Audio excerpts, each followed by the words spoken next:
ഇന്ന് ഓഫീസിൽ നിന്ന് ബാഗൊക്കെ പാക്ക് ചെയ്ത് എൻ്റെ ഈ യാത്ര ഉണ്ടല്ലോ ഒത്തിരി പ്രതീക്ഷയോടെ ഒരു സാധനം മേടിക്കാനായിട്ടാണ്. അപ്പോൾ പോകുന്ന വഴിയല്ലേ നിങ്ങളെ കൂട്ടാമെന്ന് വിചാരിച്ചു. എന്നിട്ട് നമുക്ക് പോയിട്ട് ആ സാധനം കിട്ടുമോ ഇല്ലയോ എന്നൊക്കെ കണ്ടറിയാം. എന്തായാലും ഇവിടുത്തെ കാലാവസ്ഥയെക്കുറിച്ച് പറയുകയാണെങ്കിൽ മഴ പെയ്യണോ മഞ്ഞ് പെയ്യണോ എന്നറിയാതെ കാലാവസ്ഥ മൊത്തത്തിൽ ഇവിടെ സ്തംഭിച്ച് നിൽക്കുന്ന ഒരവസ്ഥയാണ് കേട്ടോ. അങ്ങനെ ഇതാ നമ്മളിവിടെ വാൾമാർട്ടിൽ എത്തിച്ചു തന്നിട്ടുണ്ട്.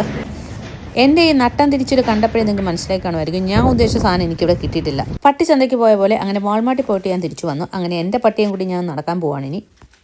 ഇപ്പോൾ എനിക്ക് വീട്ടിലോട്ട് വരാനായിട്ട് ഭയങ്കര എക്സൈറ്റ്മെൻ്റ് ആണ് കേട്ടോ. എക്സൈറ്റ്മെൻറ്റ് കാരണം വേറെ ഒന്നുമല്ല, ഈ ചിപ്പു തന്നെയാണ്. ചിപ്പുവിനെ കാണുമ്പോഴല്ലോ, ചിപ്പുവിന് എന്നോടുള്ള ഒരു എക്സൈറ്റ്മെൻറ്റ് കാണുമ്പോൾ എനിക്ക് അതിനും ഭയങ്കര എക്സൈറ്റ്മെൻ്റ് ആവും.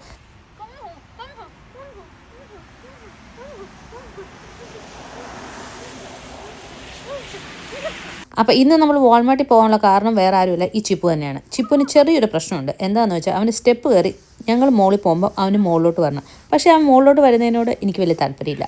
അപ്പോൾ അതിന് തടയിടാൻ വേണ്ടി അവനൊരു പെറ്റ് ഗേറ്റ് മേടിക്കാൻ വേണ്ടി